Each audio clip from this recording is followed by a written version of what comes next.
Corona महामारी जोगु सबु वर्गर लोक प्रभावित होइछंती। एथिरु स्कूल छात्र छात्री मध्य बाद पड़ी नाहांती।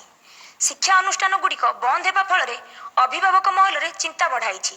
सरकार पक्षरु ऑनलाइन व्यवस्था करी पिलामानंकु पाठ पढ़ाई व्यवस्था करिथिबा बेले कंधमाल रे किंतु किछि सहरांचल रे छाड़ीदेले विच्छिन्नांचल गुड़िकरे यह फलप्रद होई पारु नाही।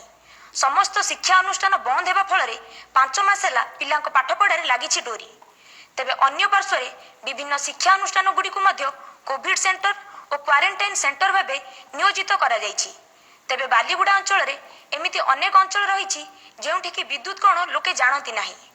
आउ गोटे गुरुत्वपूर्ण कथा हेउछि जेउ परिवार सकाळ पाहिले काठ और खली बिक्री कर जीविका निर्वाह करती सेमानक पई एंड्रॉइड मोबाइल 7 सपन।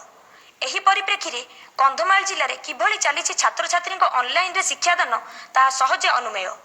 तेबे चलित शिक्षा वर्ष अधा हेबाकु बसिथिबा बेले शिक्षा पद्धति को केउ भली ढांचारे सरकार आगकु बढ़ाइबे एहारी उपरे समस्तक नजर।